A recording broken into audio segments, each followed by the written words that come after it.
ঘোষিত সংগঠন ছাত্রলীগ রাজধানীর ধানমন্ডিতে বিক্ষোভ মিছিল করেছে। আওয়ামী লীগের বিভিন্ন জায়গায় আমরা ইতিমধ্যে দেখতে পাচ্ছি যে জুটিকা মিছিল তারা কিন্তু ইতিমধ্যে করতেছে, বিশেষ করে রাজধানীতে।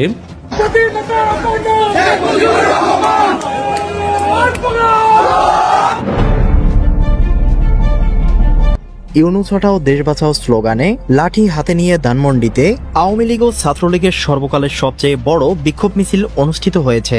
আওয়ামী লীগ ও ছাত্রলীগের নেতাকর্মীরা লন্ডনে জামাত ইসলামের আমির ডাক্তার শফিকুর রহমান, খালেদা জিয়া এবং তারেক রহমানের সাথে যে সাক্ষাৎ করেছেন, যে বৈঠক অনুষ্ঠিত হয়েছে, এই বৈঠকের ফলাফল যদি এক কথায় বলি, ফলাফল হচ্ছে জামাতের বিজয়, বিএনপি ব্যর্থ। দর্শক, রাজনৈতিক পরিস্থিতি কিছুটা জটিলই হয়ে গেল। আসিফ নজরুল বলছেন সেই বৈঠকের ফলাফল সম্পর্কে, নির্বাচন নিয়ে প্রধান উপদেষ্টার কথাই চূড়ান্ত, অর্থাৎ ডিসেম্বর থেকে জুন, এর নটর হবে না, জুন অতিক্রম করবে না, এই সময়সীমার মধ্যে হবে। ফলে আমরা মনে করি এই কার্যক্রমের মধ্য দিয়ে আমাদের জাতিগত নবায়ন সম্ভব, সেই নবায়নের ভিত্তিপ্রস্তর স্থাপন করা সম্ভব। আমাদের আজকের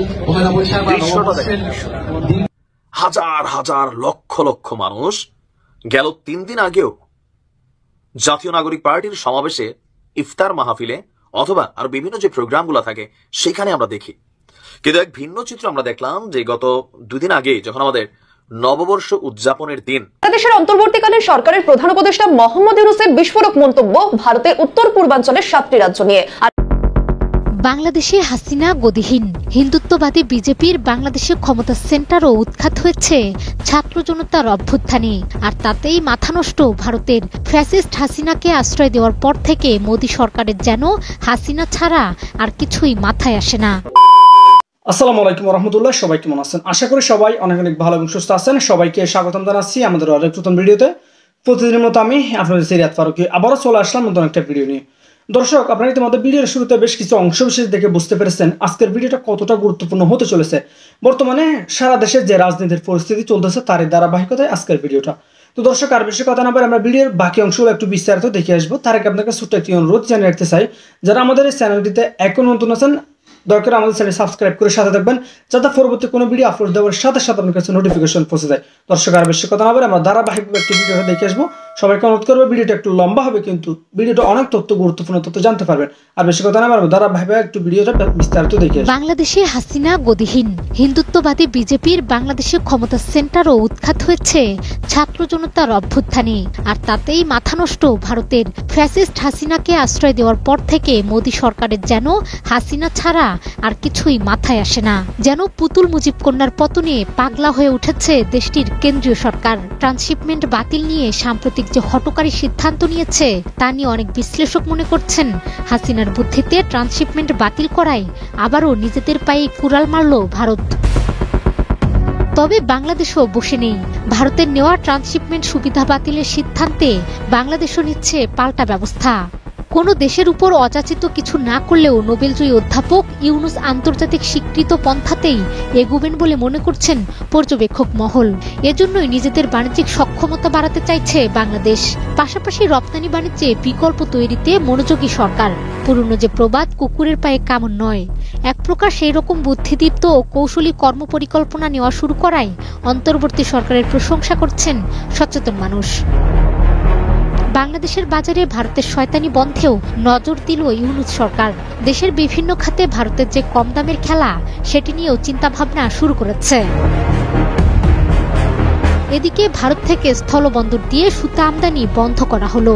বেনাপোল, ভোমরা, সোনা মসজিদ, বাংলাবান্ধা, বুড়িমারি স্থলবন্দর দিয়ে সুতা আমদানির সুবিধা বাতিল করেছে জাতীয় রাজস্ব বোর্ড। মঙ্গলবার এ সংক্রান্ত প্রজ্ঞাপন প্রকাশ করেছে সংস্থাটি। 2024 সালের 27 আগস্ট জারি করা প্রজ্ঞাপন সংশোধন করে নতুন এই প্রজ্ঞাপন জারি করা হয়। এই আদেশ তাৎক্ষণিকভাবে কার্যকর করা হয়। ওইসব স্থলবন্দর দিয়ে মূলত ভারত থেকে সুতা আমদানি হতো। এর আগে গত ফেব্রুয়ারি মাসে দেশে স্থলবন্দর দিয়ে ভারত থেকে বস্ত্র খাতের অন্যতম কাঁচামাল সুতা আমদানি বন্ধের দাবি জানায় বস্ত্র মালিকদের সংগঠন Bangladesh textile mills association BTMA। এরপর গত মার্চ মাসে এক চিঠিতে পোশাক শিল্পে দেশে তৈরি সুতার ব্যবহার বাড়াতে স্থলবন্দর দিয়ে পোশাক শিল্পে সুতা আমদানি বন্ধ করার জন্য NBRকে ব্যবস্থা নিতে বলেছে বাণিজ্য মন্ত্রণালয়ের Bangladesh trade and tariff commission. তখন ট্যারিফ কমিশন থেকে এনবিআর চেয়ারম্যানকে পাঠানো চিঠিতে দেশীয় টেক্সটাইল শিল্পের স্বার্থ সংরক্ষণ, সব সীমান্ত সংলগ্ন সড়ক ও রেলপথ এবং স্থলবন্দর ও কাস্টমস হাউসের মাধ্যমে আন্তর্জাতিক মানদণ্ড অনুসারে সুতা কাউন্ট নির্ণয়ে যথাযথ অবকাঠামো প্রস্তুত না হওয়া পর্যন্ত আগের মতো সমুদ্র বন্দর দিয়ে সুতা আমদানির সুপারিশ করা হয়। এর পরিপ্রেক্ষিতে এনবিআর চেয়ারম্যান আব্দুর রহমান খান এ সংক্রান্ত আদেশ জারি করেন। তবে স্থলবন্দর ছাড়া সমুদ্র পথে বা অন্য কোনো পথে সুতা আমদানি করা যাবে। জামাত ইসলামের আমির ডাক্তার শফিকুর রহমান খালেদা জিয়া এবং তারেক রহমানের সাথে যে সাক্ষাৎ করেছেন, যে বৈঠক অনুষ্ঠিত হয়েছে, এই বৈঠকের ফলাফল যদি এক কথায় বলি, ফলাফল হচ্ছে জামাতের বিজয়, বিএনপি ব্যর্থ, বিএনপির পরাজয়। কিভাবে? দর্শক, এই বৈঠক নিয়ে আমিরে জামাত নিজেই মুখ খুলেছেন, তিনি কথা বলেছেন। বিএনপি যে ব্যর্থতার প্রমাণ হচ্ছে বিএনপি এই বৈঠক ধামাচাপা দিতে চেয়েছিল। তার প্রমাণ হচ্ছে এই বৈঠক বিএনপি প্রচার করেনি, এটা থার্ড সোর্স ফাঁস করেছে। এখন বিএনপি যে ধামাচাপা দিতে পারেনি, এটাই হচ্ছে তাদের ব্যর্থতা। জামাতকে বলেছিল বিএনপি যে এটা প্রচার করবেন না, জামাত প্রচার করেনি, কিন্তু যেহেতু প্রচার হয়ে গিয়েছে, ফাঁস হয়ে গিয়েছে, তারপরে আমিরে জামাতের বিষয়ে মুখ খুলেছে। তো দর্শক, যদি এই বৈঠকে বিএনপির কিছু কিছু সূত্র কিছু কথা বলছে, যেমন আবার নির্বাচন ইস্যুতে বিএনপি জামাত একসাথে আন্দোলন করবে, আবারও জোট হতে পারে, এরকম একটা কথা বিএনপির কেউ কেউ প্রচার করার চেষ্টা করছে। এখন যদি এটা হয়ে থাকে তাহলে তো এটা জামাতের বিজয়, আর না হলেও জামাতের লাভ। না হলে লাভ কি সেটা আগে বলি। জামাত যদি বিএনপির সাথে আবার জোট করে, জামাতের লোকজন, জামাতের নেতাকর্মীরা এই আমিরের জামাতের পদত্যাগের দাবিতে আন্দোলন করবে। লিখে রাখেন, জামাতের নেতাকর্মীরা বলবে এই আমিরে জামাত জামাতকে বিক্রি করে দিয়েছেন, কারণ বিএনপি এখন অনেকটা জনবিরোধী। অর্থাৎ বিএনপির সাথে মিলে, এই টেম্পো স্ট্যান্ডের সাথে মিলে, চাঁদাবাজদের সাথে মিলে, ভারতের দালালদের সাথে মিলে জামাত ইসলামী যদি কোনো জোট করে, জামাতের জনশক্তিদের জামাত হারাবে। এটা 90 সাল কিংবা 88 সাল না যে সামিনা ওতানা। আমিরের জামাতকেও জামাতের রোকনরা গালি দিতে পারেন, আমরা দেখেছি।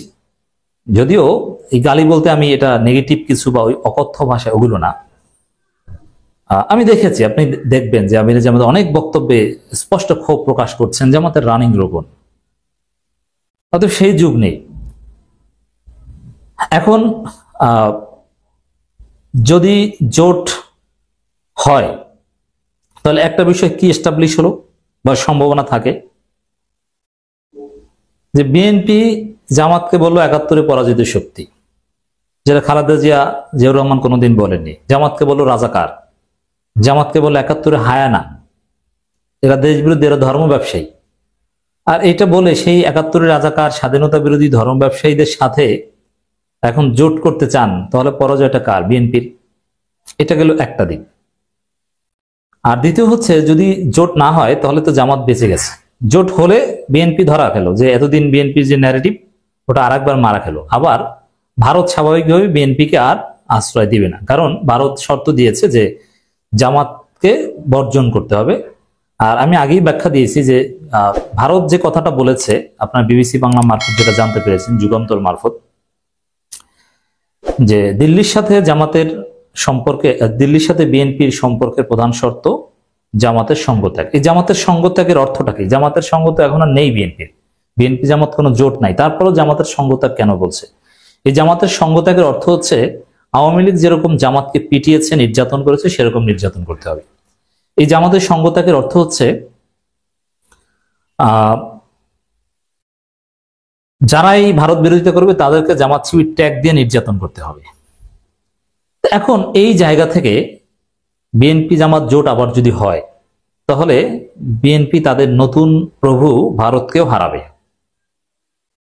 এটাও বিএনপির একটা ব্যর্থতার জায়গা। এর মানে জোট হলেও বিএনপির লস, না হলেও লস। আর জোট হলে জামাতের লস, আমিরে জামাত একটা ধরা খাবেন, কিন্তু জামাতের জনশক্তিরা ভুল করবেন না, শিবিরের লোকজন আর ভুল করবে না, এটা আমি নিশ্চিত। এটা একটা দিক। একদিকে বৈঠকের গোপনীয়তা রক্ষা করতে পারলো না, আর একদিকে বৈঠকের ফলাফল যেদিকে যায় সেটাই বিএনপির জন্য ধরা খাওয়ার মতো একটা অবস্থা। তাহলে তো বলাই যায় যে বিএনপি ব্যর্থ বা বিএনপির পরাজয়। আর একদিকে জামাতের ইমেজ, যে জামাত কতটা উদার, খালেদা জিয়ার প্রতি খালেদা জিয়ার প্রতি কিন্তু এদেশের জনগণের আস্থা আছে, এখনো সম্মান আছে। আস্থা রেখে লাভ নাই, কারণ তিনি রাজনীতি ফিরতে পারবেন না, তার প্রতি সম্মান শ্রদ্ধা আছে।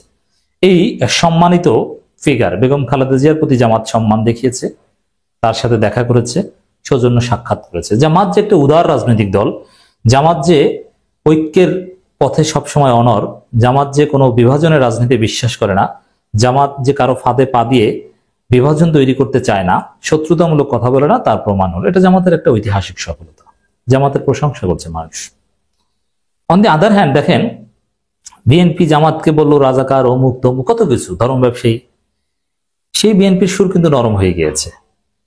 মির্জা ফখরুল লন্ডন থেকে এসে বিমানবন্দরে বসে বলল যে আলাপ আলোচনা ঐক্যমতের ভিত্তিতে, এর মানে জামাত এনসিপি চরমনাই সবার সাথে ঐক্যমতের ভিত্তিতে নির্বাচনের রোডম্যাপ সমস্যার সমাধান হবে। এর মানে জামাতের সাথে সমঝোতা করার একটা ইঙ্গিত দিল। এটাও জামাতের একটা বিজয়, ওই বৈঠকের সাথে মিলালে এটাও একটা জামাতের এগিয়ে থাকার বিষয়। আবার প্রফেসর ইউনূসের সাথে আপনারা জানেন যে বৈঠক করেছে বিএনপি, সেখানে বৈঠক থেকে বের হয়ে বিএনপি বলছে অসন্তুষ্ট, কিন্তু বৈঠক শেষে যে চা খাইতে খেতে মির্জা ফখরুল ফেসবুক পোস্ট দিয়েছে, সেই ফেসবুক পোস্টে লিখেছে আমরা ঐক্যবদ্ধ জাতি চাই, ইউনাইটেড উই স্ট্যান্ড, আমরা বাংলাদেশের পক্ষে ইউনাইটেড হতে চাই। এখন জামাত রাজাকার না, এখন জামাতকে সাথে ঐক্যবদ্ধ হতে চায়, এখন জামাতের সাথে বৈঠকও করে। এই হচ্ছে অবস্থা দর্শক। তো এই যা ঘটেছে, যেটা বললাম, এতে তো ডেফিনেটলি বিএনপির পরাজয়, জামাতের বিজয়। জামাতের আমির এ বিষয়ে মুখ খুলেছেন। যুক্তরাজ্যের লন্ডনে অবস্থানরত সাবেক প্রধানমন্ত্রী বিএনপি চেয়ারপারসন খালেদা জিয়ার সাথে সাক্ষাৎ করেছেন জামাত ইসলামের আমির শফিকুর রহমান ও নায়েবে আমির সৈয়দ আব্দুল্লাহ মোহাম্মদ তাহের। লন্ডনে খালেদা জিয়ার ছেলে বিএনপির ভারপ্রাপ্ত চেয়ারপারসন তারেক রহমানের বাসায় তাদের সাক্ষাৎ হয়। এই সময় তারেক রহমান উপস্থিত ছিলেন।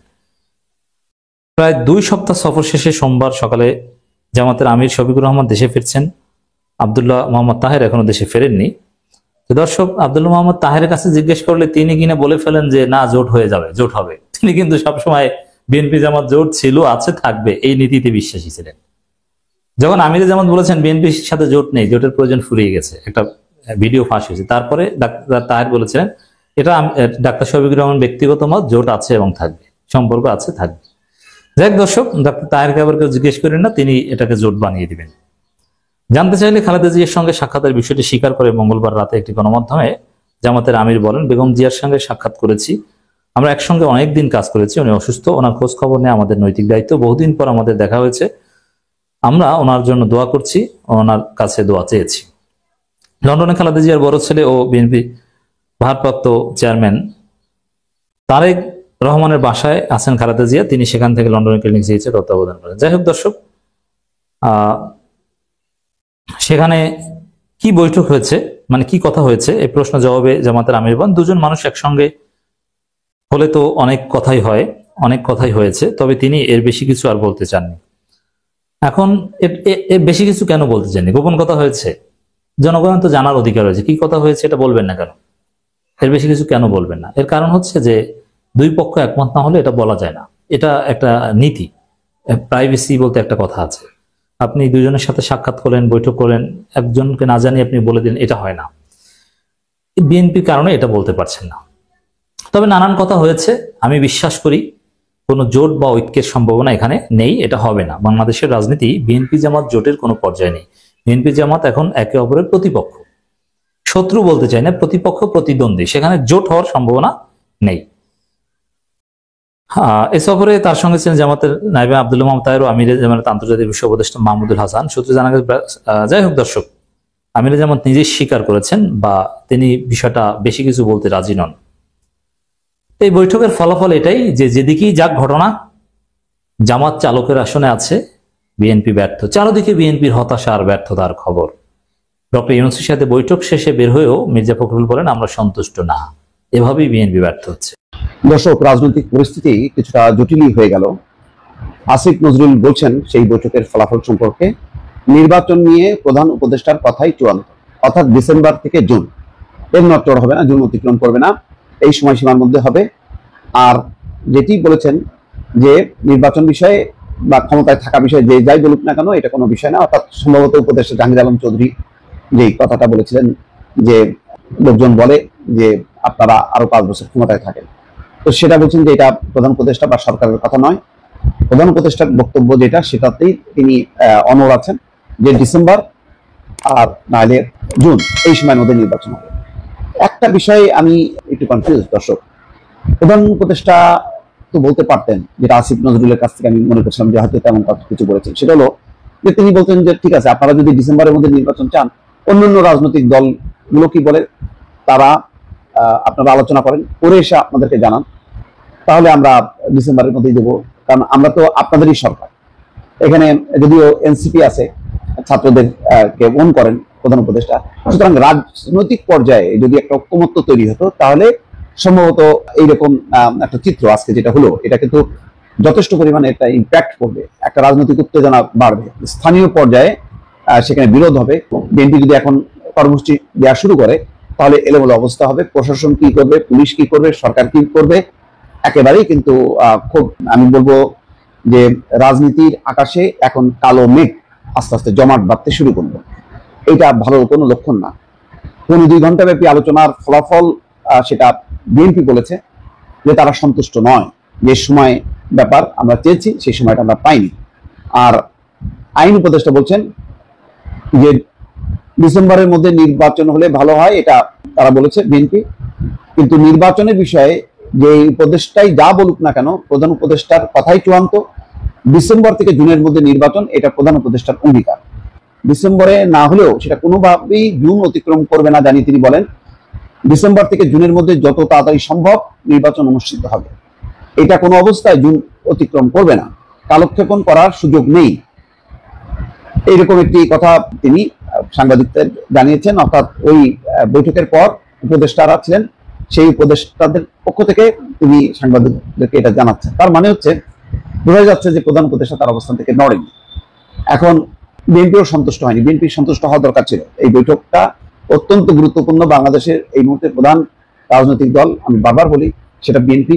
বিএনপিকে অসন্তুষ্ট করে কোনো রাজনৈতিক সিদ্ধান্ত নেওয়া যাবে না। তাহলে এই যে সংস্কার, এই সংস্কার নিয়ে যদি আরো 1 বছরও সময় পার করে কোনো লাভ হবে না, কেননা সেই সংস্কার বাস্তবায়ন নির্ভর করবে বিএনপির উপর। বাংলাদেশে আগামী 1 বছরের মধ্যে এমন কোনো পরিস্থিতি হবার এখন পর্যন্ত কোনো লক্ষণ দেখা যাচ্ছে না যে বিএনপির বিপরীতে অন্য রাজনৈতিক দল সেই জায়গাটা দখল করবে, সেই পরিমাণ জনপ্রিয় হবে। সেই গণঅভ্যুত্থানের উচ্ছ্বাস এখন একেবারেই মাটিতে চলে গেছে। এখন এনসিপিকেই রাজনীতি করতে, তার সাংগঠনিক শক্তি বাড়াতে কি পরিমাণ কষ্ট হচ্ছে সেটা এনসিপির নেতারা জানেন, এবং যেখানে যেখানে তারা কর্মসূচি করতে যাচ্ছেন সেখানে কি পরিমাণ প্রতিকূল পরিস্থিতি মোকাবেলা করতে হচ্ছেন তারা কিন্তু এটা বুঝতে পারছেন। জামাত এখনো পরিষ্কার কোনো অবস্থান নেই, তারা বলছেন যে সংস্কারের জন্য তারা সময় দেওয়ার পক্ষপাতী। কিন্তু লন্ডনে বৈঠকের পর যদি সমঝোতা হয়ে থাকে বিএনপির সঙ্গে, আর প্রধান উপদেষ্টা যদি তার অবস্থানে অনড় থাকেন, তাহলে সংঘাত কিন্তু অনিবার্য। এটা ফেস করা কঠিন। একটা রাজনৈতিক সরকার যেভাবে আর একটা রাজনৈতিক দলকে মোকাবেলা করে ডক্টর মোহাম্মদ ইউনূসের পক্ষে সেটা কিন্তু সম্ভব না। সুতরাং এই ক্ষেত্রে ডক্টর মোহাম্মদ ইউনূস একটা প্রধান রাজনৈতিক দলের কাছে বিরাট ভাজন হবেন, এইটা আসলে প্রত্যাশিত না। ফলে এই জন্যই বলছি রাজনীতির আকাশে কিন্তু কালো মেঘের এখন ঘনঘটা, এটা দ্রুত পরিষ্কার করা উচিত, নতুবা অনেক রকম তার পার্শ্ব প্রতিক্রিয়া হবে, যেটা দেশের জন্য কোনোভাবেই ভালো হবে না। দর্শক ভালো থাকবেন, আল্লাহ হাফেজ। ফলে আমরা মনে করি এই কার্যক্রমের মধ্য দিয়ে আমাদের জাতিগত নবায়ন সম্ভব, সেই নবায়নের ভিত্তিপ্রস্তর স্থাপন করা সম্ভব। আমাদের আজকের পহেলা বৈশাখ হাজার হাজার লক্ষ লক্ষ মানুষ গেল 3 দিন আগেও জাতীয় নাগরিক পার্টির সমাবেশে, ইফতার মাহফিলে অথবা আর বিভিন্ন যে প্রোগ্রামগুলো থাকে সেখানে আমরা দেখি। কিন্তু এক ভিন্ন চিত্র আমরা দেখলাম যে গত 2 দিন আগে যখন আমাদের নববর্ষ উদযাপনের দিন, মানে 14 এপ্রিল, জাতীয় নাগরিক পার্টির উদ্যোগে তারা একটা অনুষ্ঠানের আয়োজন করেছিল ঢাকার মধ্যেই। এই দৃশ্য দেখার পরে জনমনে প্রশ্ন উঠেছে, ভাই ঘটনা কি? এটা তো এমন এক দিন যেদিন সারা বাংলাদেশ ছুটি, ঢাকা শহরে বিশেষ করে গ্রামে যতটুকু পালন হোক না হোক, বা শহরের মানুষ একটু সবাই বের হচ্ছে। আর আমরা এই যে ফেসবুকে এই প্রোগ্রামটা নিয়ে যখন দেখলাম একটা স্টেটাস বিভিন্ন আইডিগুলো থেকে, মানে তাদের যারা বড় বড় ক্যারেক্টার আছেন এই দলটির, হাজার হাজার লাইক, হাজার হাজার কমেন্ট, কিন্তু মাঠ পর্যায়ে এই যে উপস্থিতি সেটা কিসের জানান দিচ্ছে?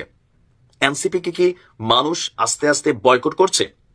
এনসিপির অনেক নেতা, প্রতিটা রাজনৈতিক দল, যেমন আমি নাহিদ বিএনপির নিয়ে হচ্ছে যেমন সমালোচনা করেছে, জামাত ইসলাম বা চরমনাইদের এদেশের মানুষ ক্ষমতায় আনবে না, এই টাইপের দলকে মানুষ পছন্দ করে না। এটা কার কথা? নাহিদের কথা, সাজেস্ট দেখেন, একের পর এক বক্তব্য উড়া ধুরা, শত শত গাড়ি, হাসনাত খালি ফাঁস খেলায় লিপ্ত আছে, একদিন নিজেও ফাঁস হয়ে যেতে পারে। হান্নান মাসুদ কান্নাকাটির ফাঁকে ফাঁকে মানে হাতিয়া ওইটার সাথে ভাষাঞ্চর অ্যাড করার আছে, জেলায় জেলায় একটা মারামারির সিচুয়েশন, অনেক রকম। এই যে জুলাই আগস্ট অভ্যুত্থানের এখনো অনেক পোলাপাইন ওয়ারিয়ার্স অফ জুলাই নাম দিয়ে এদেরকে মোলা ঝুলাই রাখছে, চিকিৎসা সবার হচ্ছে না, আবার এটার অনুদানের টাকাও নাকি শেষ, আবার এদের অনেকের নামেই যে কি বলা হচ্ছে উপদেষ্টাদের মধ্যে দুই একজনের নাম আছে, সাংবাদিক ইলিয়াস আবার তিনি বলেন এরকম কোটি কোটি টাকা নাকি ধান্দা করতেছে, আবার ওনারে আলগা হাসনাতে ফোন দিয়ে কয় ভাই আপনি ফেসবুকে লেখেন না, এটা আমার কথা না, সাংবাদিক ইলিয়াসের কথা, সাংবাদিক ইলিয়াসের কথা। এই যে বিতর্কে জড়িয়েছে তারা, দেখেন ডক্টর ইউনূস আলাদা, বরাবর বলি রাজনৈতিক দল এনসিপি আলাদা।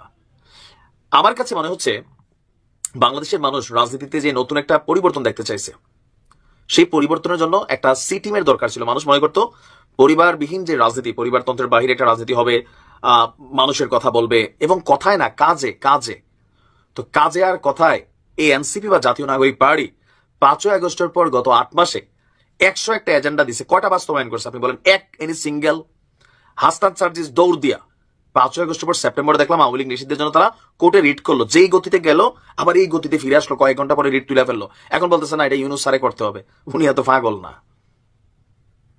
নানান গণপরিষদ নির্বাচন চাই, সংবিধান পরিবর্তন চাই, সেকেন্ড রিপাবলিক চাই, এই যে এতগুলো এজেন্ডার পর এজেন্ডা তারা আনতেছে, আবার 2 দিন পরে নাই, বিল নেই, এগুলো মানুষের কাছে প্রশ্নবিদ্ধ হচ্ছে। তারপর টাকা পয়সার ইস্যুতে যখন তারা বলে যে না নাম বললে ওই লোক বিপদে পড়বে, তো ভাই এগুলা তো মানুষ বোঝা শুরু করতেছে আস্তে আস্তে। এটাতে কি হচ্ছে, মানুষের অনেক আশা ছিল এই দলটা নিয়ে, আমারও ছিল, আমি অনেক পজিটিভ রিভিউ করছি, বাট সমালোচনার জায়গাগুলো এখন চলে আসতেছে। এই যে উপস্থিতি, আমারই তো লজ্জা লাগছে। ক্যামেরাম্যান ইউটিউবার ছাড়া জনগণ কোথায়? কেন আপনারা এখন আর জনগণ আনতে পারেন না? এখানে কি খাওয়া দাওয়া নাই দেখা? খাওয়াইলে বাঙালি আসে ভাই, এটা কিন্তু সত্য, এমনি একটু কমে আসে। এখন এটা নিয়ে তারা একটা বক্তব্য দিচ্ছেন, কিন্তু মানুষের কাছে জনমনে এটা একটা নেতিবাচক প্রতিক্রিয়া ফেলে দিছে। এটা মূল কারণ এই দলটার সাথে আস্তে আস্তে মানুষ জনসম্পৃক্তহীনতা তৈরি করতেছে। নাম্বার 1, এটা এমন কোন দল না যে খুব বছর পর বছর লিগেসি কোন আইডলিজমের ক্যারেক্টার। ডক্টর ইউনূস কিন্তু এনসিপি না, তাহলে এনসিপির জন্য আইডল কে? নাই, আসলে নাই।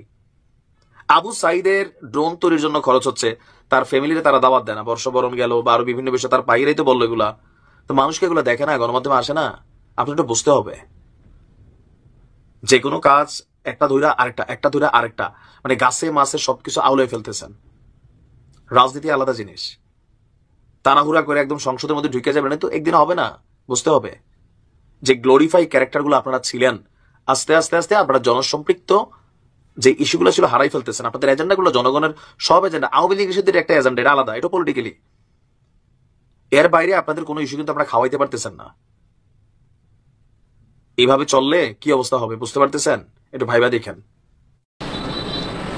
বাংলাদেশের অন্তর্বর্তীকালীন সরকারের প্রধান উপদেষ্টা মোহাম্মদ ইউনূসের বিস্ফোরক মন্তব্য ভারতের উত্তর পূর্বাঞ্চলের 7টি রাজ্য নিয়ে, আর সেটি উদ্বেগ বাড়াচ্ছে ভারতের, এবং ভারত এই বিষয়টিকে একেবারেই ভালো চোখে দেখছে না। কারণ সদ্য চীন সফরে গিয়ে মোহাম্মদ ইউনূস দাবি করেছিলেন 7 সিস্টার সেটি একটি স্থলবেষ্টিত অঞ্চল এবং সমুদ্র অঞ্চলের অভিভাবক একমাত্র বাংলাদেশ।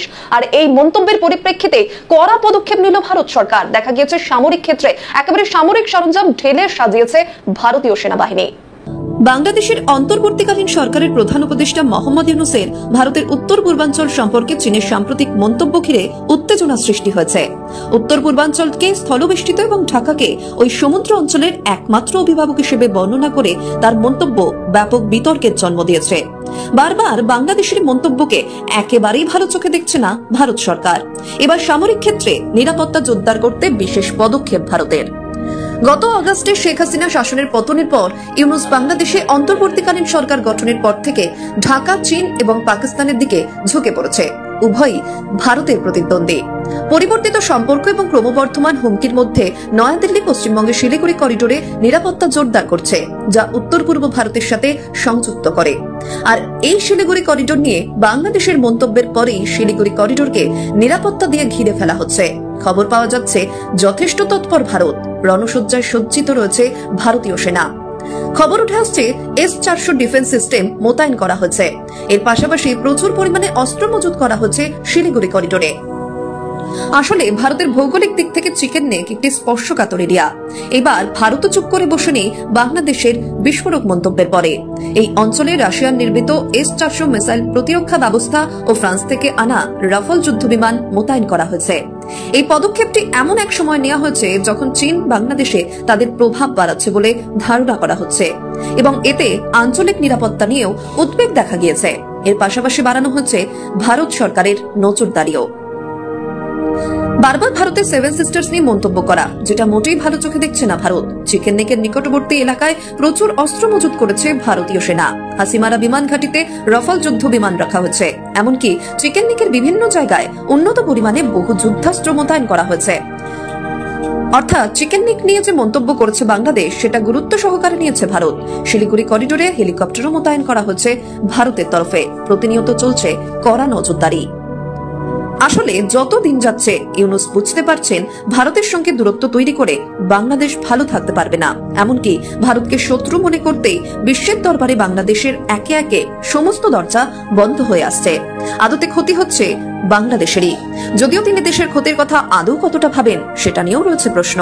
এখন দেখার, যেভাবে ভারত রণসজ্জায় সজ্জিত, সেখানে সত্যিই যুদ্ধের দিকে পা বাড়ায় কিনা ভারতীয় সেনা। তো প্রিয় দর্শক, ভিডিওটি ভালো লাগলে অবশ্যই শেয়ার করে দিবেন আর এই বিষয়টা নিয়ে আপনার মূল্যবান মতামত কমেন্টে জানাতে ভুলবেন না। ভালো থাকবেন, সুস্থ থাকবেন। এরকম চাঞ্চল্যকর তথ্য সবার আগে পেতে আমাদের চ্যানেল সাবস্ক্রাইব করে সাথে থাকবেন। এতক্ষণ ধৈর্য সহকারে যারা ভিডিও ধরে শেষ পর্যন্ত দেখে সাথে ছিলেন তাদেরকে অসংখ্য ধন্যবাদ জানিয়ে এখানে শেষ করবো আজকের ভিডিওটি। ভালো থাকবেন, সুস্থ থাকবেন। আল্লাহ হাফেজ।